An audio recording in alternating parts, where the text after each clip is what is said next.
So ఆంధ్రప్రదేశ్లో చూసినట్లయితే ఒక ఇంపార్టెంట్ న్యూస్, రిటైర్డ్ ఉద్యోగులకు సంబంధించినటువంటి జీపీఎఫ్ కమ్యూటేషన్లకు 2000 కోట్లు విడుదల చేసినటువంటి రాష్ట్ర ప్రభుత్వం. సో ఇది ఒక మంచి పరిణామం. దీనిలో 100% కేసీఆర్ గతంలో రిటైర్డ్ సంబంధించిన ఉద్యోగులను అనేక రకాలుగా ఇబ్బందులు పెట్టిండు, వాస్తవం. తర్వాత దాన్ని కొనసాగించిండు రేవంత్ రెడ్డి. కానీ ఇప్పుడున్నటువంటి పరిస్థితుల్లో తెలంగాణ సమాజం తిరుగుబాటు చేస్తూ ఉంది కాబట్టి ఆ యొక్క తిరుగుబాటు ఉద్యమానికి తలొగ్గి 2000 కోట్లు విడుదల చేసిన మొదటి విడతగా. సో దాంతో కొంత రిటైర్డ్ ఉద్యోగులు ఎవరైతే ఉన్నారో పెరిగిపోయినటువంటి బకాయిలు అవుతున్నాయో అవన్నీ కూడా ఆ రిటైర్డ్ ఉద్యోగులకు బెనిఫిట్స్ దక్కేటువంటి అవకాశం చాలా స్పష్టంగా కనబడతా ఉంది. సో 100 రోజుల్లో 6000 కోట్ల బకాయిలు క్లియర్ చేస్తామన్నటువంటి ప్రభుత్వం హామీ ప్రకారం తొలి విడతగా 2000 కోట్లు మంజూరు. డిప్యూటీ సీఎం బట్టి ఆదేశాలతో నిధులు విడుదల చేసినటువంటి ఆర్థిక శాఖ నిర్ణీత గడువులోగా మిగిలిన సొమ్ము విడుదలకు వేగంగా కసరత్తు. బీఆర్ఎస్ హయాం నుంచి బిల్ల పెండింగ్, రిటైర్ అయిన రోజే విరమణ ప్రయోజనాలు ఇవ్వాలని నాడు కేసీఆర్ మాట. ఆ మాట చెల్లుబాటు కాక పేరుకుపోయినటువంటి బకాయిలు. ప్రస్తుత ప్రభుత్వం చొరవపై పింఛన్దారుల హర్షం అంటూ చూస్తాను. సో కేసీఆర్ ఇప్పటికైనా మీ తీరు మార్చుకోవాల్సిన అవసరం అయితే ఉంది. ఎక్కడైతే మీరేదో గొప్ప చెప్పుకునేటువంటి స్కీమ్లకు సంబంధించి లక్షల కోట్ల రూపాయలు పెడతారు, కానీ రిటైర్డ్ ఉద్యోగులకు సంబంధించిన బెనిఫిట్స్ దాదాపు 30-40 సంవత్సరాల పాటుగా రూపాయి దాచుకున్నటువంటి డబ్బులు ఏవైతే ఉన్నాయో వాటిని నిజాయితీగా వాళ్ళు రిటైర్ అయినప్పుడు గర్వంగా మాకు ఇంత డబ్బులు వచ్చినాయి, మేము సేవింగ్ చేసినాము, మాకు రిటైర్ అయిన గర్వంగా రిటైర్ అయినామని చెప్పుకొని వాళ్ళ యొక్క శేష జీవితాన్ని తమ కుటుంబ సభ్యులతోటి కావచ్చు, లేకపోతే తమ కుటుంబంకి వచ్చే తన పిల్లలు ఎవరైనా ఇబ్బందుల్లో ఉంటే ఆ యొక్క రిటైర్ అయిన డబ్బులతోటి వాళ్ళకు ఒక మంచి జీవితాన్ని ప్రసాదిద్దాం, ఆ శేష జీవితాన్ని గడుపుదాం, మంచిగా గడుపుదాం భార్య పిల్లలతోటి అని చెప్పేసి అనుకునే భార్య పిల్లలు మనవలతో అనుకునేటువంటి ఆ తరుణంలో వాళ్ళకు డబ్బులు ఇవ్వక వాళ్ళ అనారోగ్య పాలైతే డబ్బులు లేక హాస్పిటల్ పాలై అనేక రకాలుగా చనిపోయినటువంటి సందర్భాలు ఉన్నాయి. సో దాన్ని గుర్తించక అనేక రకాలుగా గోసలు పెట్టుకున్నటువంటి వ్యక్తి కేసీఆర్. ఒకవేళ ఆనాడే కేసీఆర్ కనుక ఈ యొక్క ట్రెడిషన్ ఫాలో అంటే ఈరోజు ఇన్ని వేల కోట్ల బకాయిలు పేరుకుపోయేటి కావు. కేవలం కేసీఆర్ యొక్క నీచ రాజకీయాలు, తన యొక్క అధికార దర్పం కోసం ఇష్టారీతంగా చేసిండు. ఆనాడు ఎన్ని స్కీములు వేల కోట్ల రూపాయలు వృధా చేసిండు, రాష్ట్రాన్ని అప్లపాలు చేసిండు కేసీఆర్. ఫోన్ ట్యాపింగ్లు అనుకుంటా, అదనుకుంటా, ఇది అనుకుంటా, అన్ని స్కాములు చేసేసి ఈరోజు అనేక రకాలుగా తెలంగాణ సమాజాన్ని ఇబ్బంది పెట్టినట్టు విషయం అందరూ కూడా తెలుసు.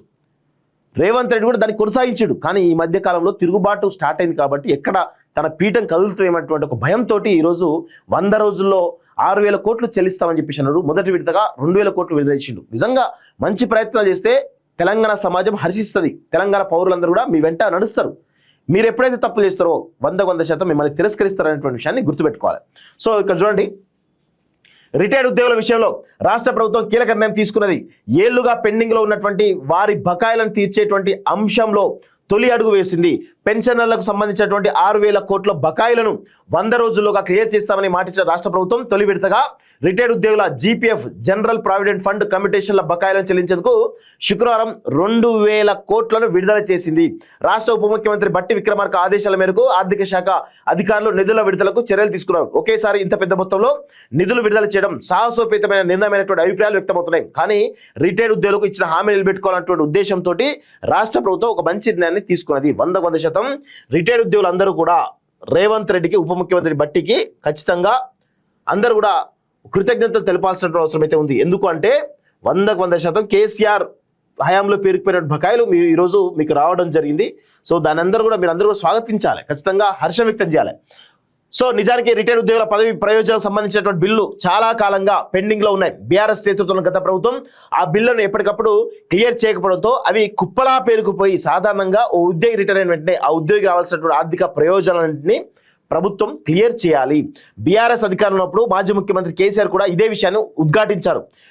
రిటైర్డ్ ఉద్యోగి రిటైర్ అయిన రోజే ఆర్థిక ప్రయోజనం మొత్తాన్ని చెల్లించాలని, ఆ ఉద్యోగిని గౌరవంగా సత్కరించి ప్రభుత్వ వాహనంలోనే ఇంటి వద్ద దిగబెట్టాలని కూడా కేసీఆర్ అప్పట్లో ఆదేశించారు. కేసీఆర్ చెప్పిన మాటలు కార్యరూపం దాల్చలేదు. రిటైర్ అయిన ఉద్యోగులకు నెలలు, సంవత్సరాల తరబడి ఆర్థిక ప్రయోజనాలు చెల్లించకుండా నిలిపివేశారు. ఒక ఉద్యోగి పదవి విరమణ పొందగానే జనరల్ జీపీఎఫ్, ప్రభుత్వ జీవిత బీమా సొమ్ము, కమిటేషన్ సొమ్ము, ఆర్జిత సెలవుల ఎన్కాష్మెంట్ సొమ్ము చేతికి అందాలి. ఇవి పూర్తిగా ఉద్యోగికి సంబంధించినటువంటి సొమ్మే. ఉద్యోగి దాచుకున్న సొమ్మును కూడా నాటి ప్రభుత్వం వారికి ఇవ్వలేకపోయింది. వీటితో పాటు ప్రభుత్వం నుంచి చెల్లించే 16 లక్షల గ్రాట్యుటీ కూడా ఉంటుంది. ఇలా ఒక ఉద్యోగి రిటైర్ కాగానే దాదాపు 80-90 లక్షల వరకు ఆర్థిక ప్రయోజనం పొందుతారు. ఈ సొమ్మును గత ప్రభుత్వం చెల్లించడంతో రిటైర్ ఉద్యోగులు చాలా మంది కార్యాలయాల చుట్టూ తిరుగుతూ వచ్చారు.